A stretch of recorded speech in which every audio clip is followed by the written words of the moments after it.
Welcome بسم اللہ الرحمن الرحیم ویلکم اینڈ السلام علیکم. 9th کلاس آپ کو merit boarding and day school college کی میرٹ آن لائن کلاسز میں خوش آمدید کہتے ہیں.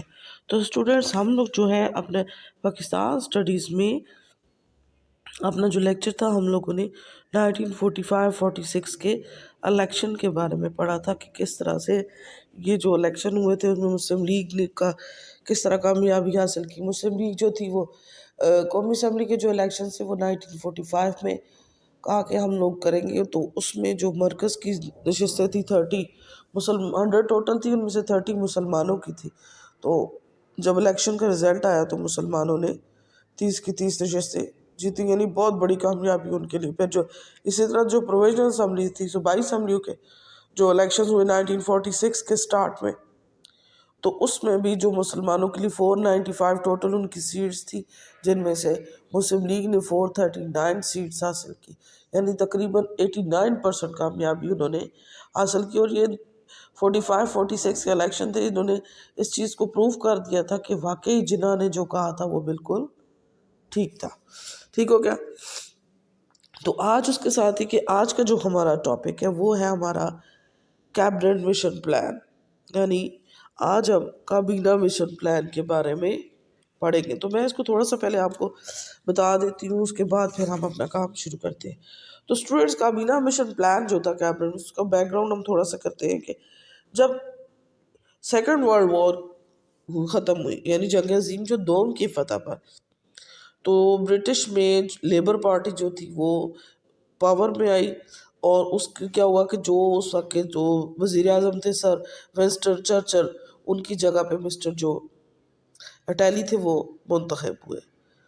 تو پھر 45-46 میں انتخابات ہوئے تاکہ لوگوں کی رائے معلوم کی جا سکے کہ ان انتخابات میں انہیں بے چینی تھی سیاسی اور آئینی بھی، تو کس طرح اس کو ختم کیا جائے. تو اس کو تمام جتنے بھی وہ مشکلات تھی ان پر قابو پانے کے لیے کیا ہوا تھا کہ انہوں نے کیا کیا کہ اپنے بہت ہی 3 جو چالاک وزیر تھے انہیں یہاں پر بھیجا. کس لیے بھیجا؟ کہ ہندوستان کا جو ہے وہ آئینی حل نکالا جا سکے، کہ کوئی ایسا آئینی حل ہو کہ جو ان کے ممبران کے ساتھ بات چیت کی جائے تاکہ وہ آئینی حل ان کے لیے نکالا جا سکے جو کہ ان کے لیے بہتر ثابت ہو. ٹھیک ہے. پھر یہ ہوا کہ جو ممبرز تھے وہ آئے. اب ممبرز میں سے برطانیہ کی لیبر وزارت نے 1946 کے آغاز میں 3 جو منسٹرز تھے ان پر مشتمل ایک ڈیلیگیشن جو تھا وہ برصغیر بھیجا. کہ اس کا مقصد کیا تھا کہ یہاں کے جو لیڈرز تھے ان کا مل کر کوئی بھی آئین جو ہے وہ آئینی فارمولہ بنایا جا سکے. ٹھیک ہو گیا؟ تو پھر اس کے بعد یہ تھا کہ کابینہ کی جو وزیر تھے، اب وہ تھے 3 میں کون کون سے تھے؟ نمبر 1 پہ تھا جی ایک سر اسٹیفرڈ کرپس، دوسرے نمبر پہ تھے جی اے وی الیگزینڈر، اور تیسرے نمبر پہ تھے لارڈ پیتھک لارنس.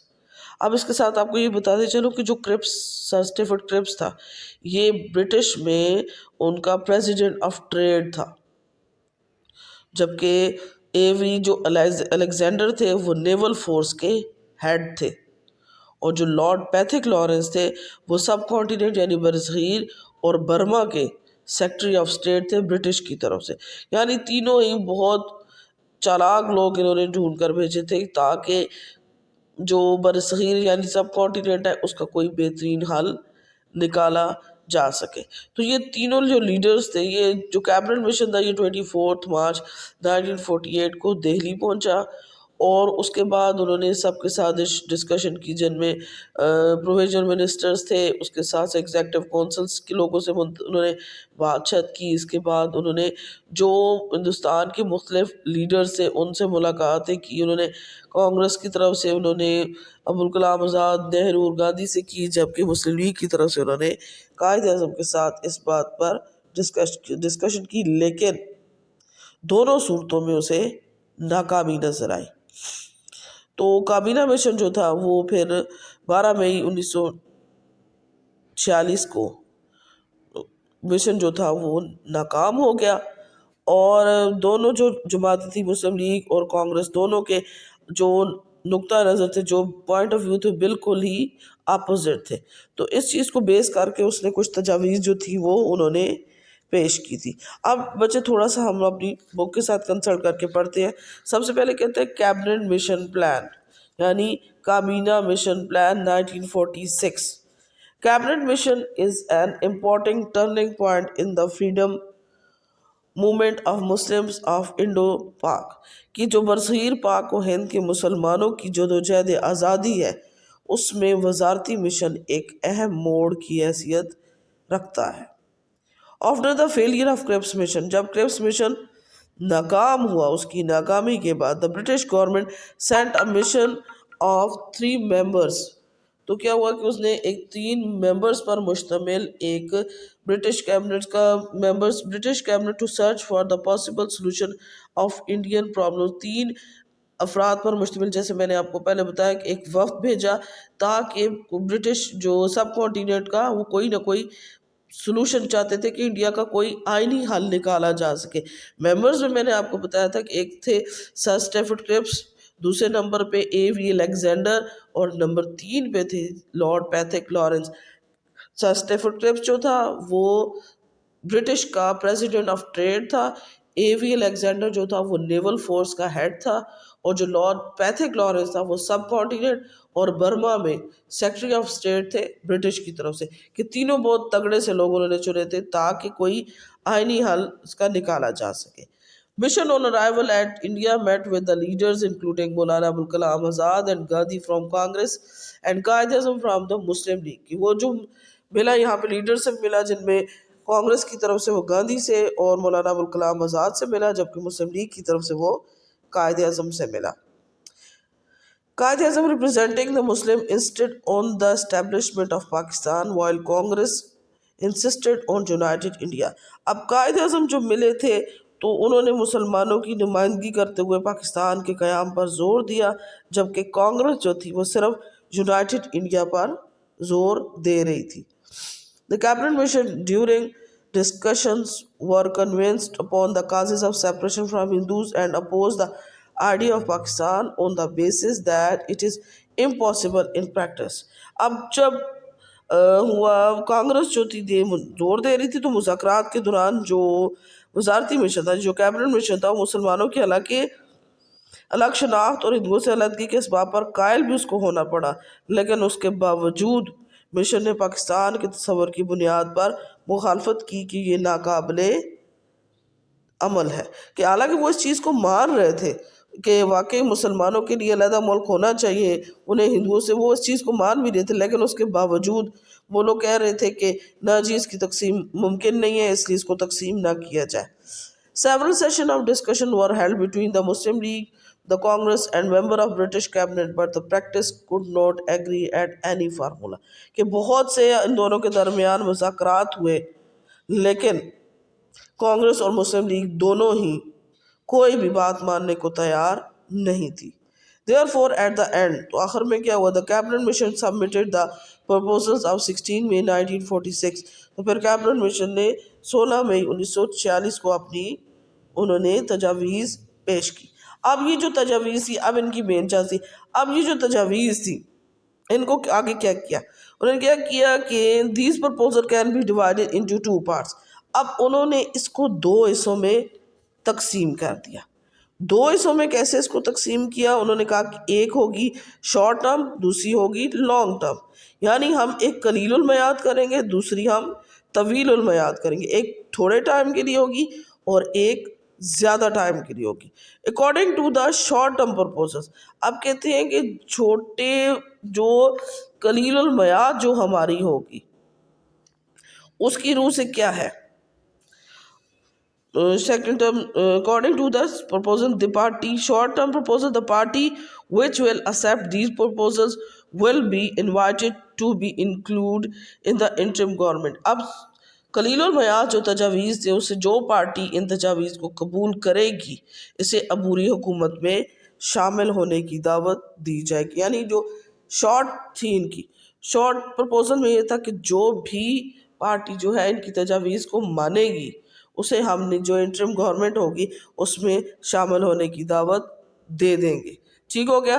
اب کہتے ہیں کہ اس کے ساتھ سیکنڈ تھا کہ as per long term proposal, اور جو طویل المیعاد ہے، it was mention that all provinces of India will be divided into 3 groups.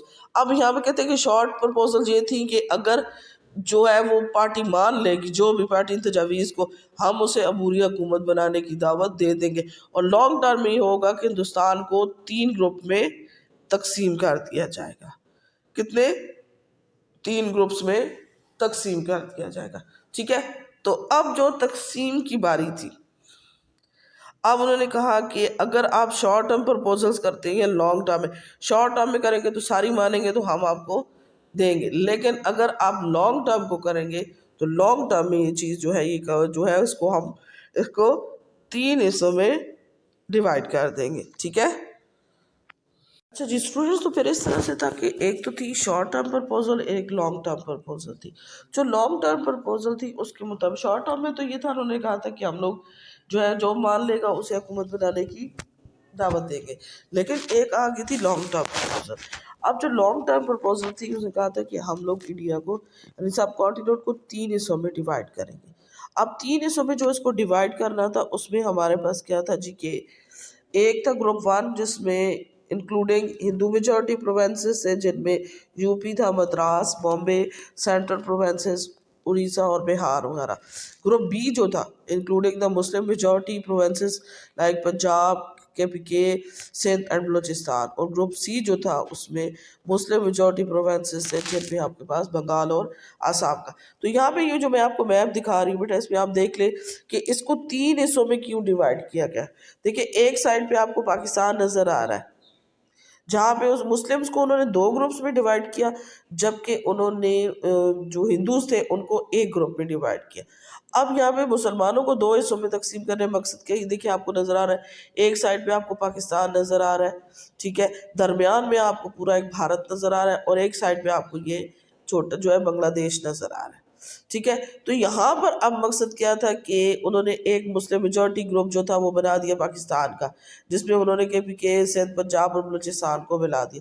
دوسرے سائڈ پہ انہوں نے بنا دیا جی بنگلہ دیش کو، بنگلہ دیش میں انہوں نے بنگال اور آسام کو بنا دیے، 2 میجورٹی گروپس بنا دیے انہوں نے، 2 مسلمانوں کے ہو کے اور ایک ہندو۔ حالانکہ اگر دیکھا جائے تو ایریا وائز مسلمانوں کے دونوں گروپس چھوٹے تھے اور بھارت کا بڑا تھا، لیکن اب مسئلہ یہ تھا کہ جتنی بھی میجورٹی ہندو، جتنی میجورٹی تھی وہ ساری کی ساری ایک ہی جگہ پہ تھی، جبکہ مسلم جو تھے وہ 2 حصوں میں ڈیوائیڈ ہوئے تھے۔